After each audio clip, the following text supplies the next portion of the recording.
Welcome to Traffic Jam. My name is Leroy, and I'm gonna get right to it right now.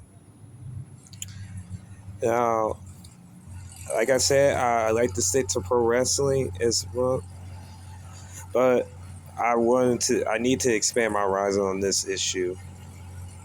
Shedeur Sanders.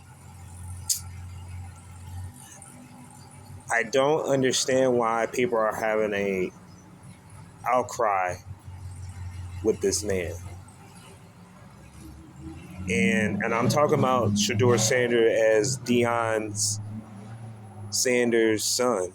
What else to say? Deion Sanders, a former two-time Super Bowl champion. Prime time, man. One of the best kick returners of all time. Now, Devin Hester probably got that title, but I always say that Deion Sanders is the best kick returner. No disrespect to Devin Hester, but I say Deion Sanders is the best corner of all time. That Deion Sanders. And his son is probably being humble right now. And I'm going to tell you why he's probably going to go lower than you think. Or he might be undrafted. Now, I will say that I did not like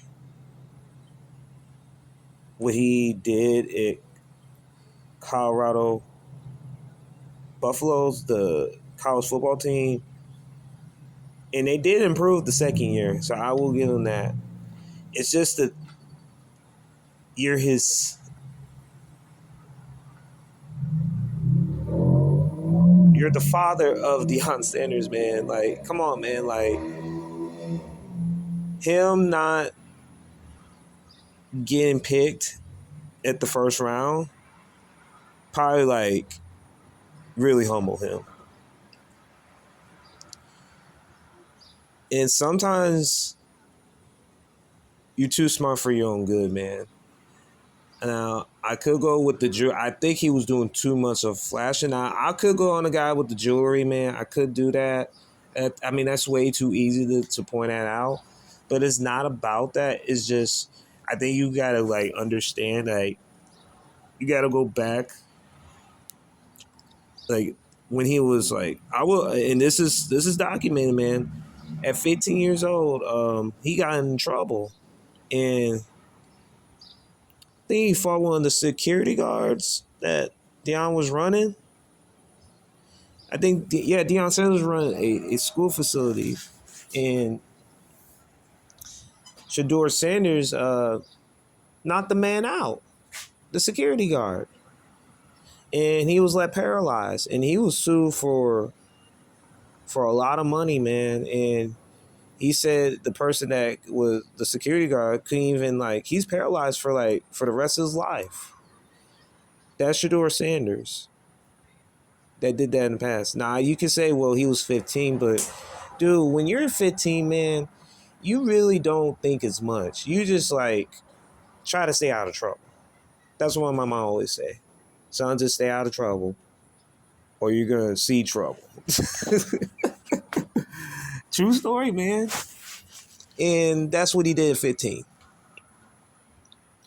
I could talk about him going to Jackson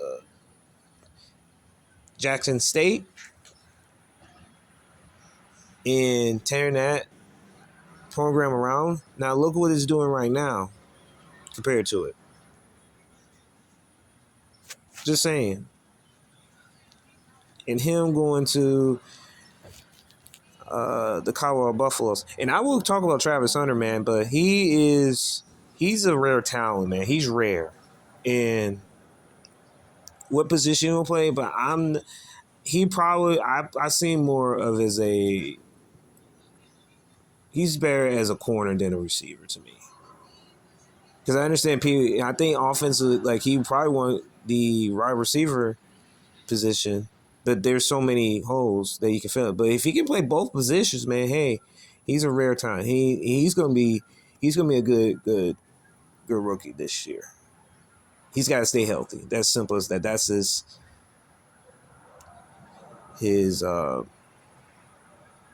concern, is staying healthy. Now back to Shedeur Sanders.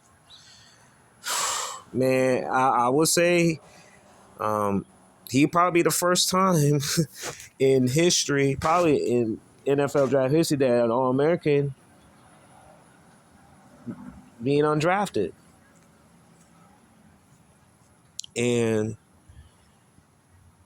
he put himself in this situation. You're 23 years old. You should already know. Like, you're not a kid anymore, man. You got to be like starting growing up, and you doing all that, and it's just Deion Sanders, man. People are gonna think about Deion Sanders. That's my son. You see with the LeBron and with Bronny James situation. Now I'll get back to the Lakers that they don't win the next game, man. Their season might be in jeopardy. Even though if Minnesota go 3-1, I say I have Minnesota in 6. So yeah, I'll talk about that. But back to Shedeur Sanders, he needs to understand that if he does get undrafted, man, I believe he needs to like humble himself and really get into the lab. Because he is a decent sized scorer, but he's 6'1", probably 215, 220. He can be a dual threat, but I watched several games those times of the year, and there were games that he played well, and there was games he made plays where he took a lot too many risks. And I think they just don't want to touch it, not because of his skin color, not because uh, you could say he did something in the past, but if they get passed by that, I think the reason why they don't want to draft him is because of Deion Sanders.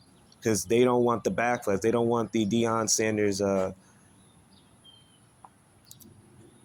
would say the false prophets running the amok. And that's what Shedeur Sanders is adoring right now, and not understanding that's like he has so many red flags to me, just in terms of like off the field and how he carries himself. He just need to humble himself, man. And I do believe if they humble himself, he'll be fine, man. But I just don't know because him going on the drafted, man, as a All American, man, is pretty tough, man. It's tough to do so. I'll say he'll get drafted probably in like, I know the third round, the first 3 rounds is done. So I'll say the fifth round. At least give him a shot, man. But if he gets undrafted, man, it's gonna be chaos, bro. Trust me, it'll be chaos. Thank y'all for tuning in, and I just got to say this, guys, because everybody was talking about this, and like, man, you like, Laura, you got to talk about it. So I'm like, okay, fine, I'll talk about this. Yeah, Shedeur Sanders got to home himself. Thank y'all for tuning in. You have a good one.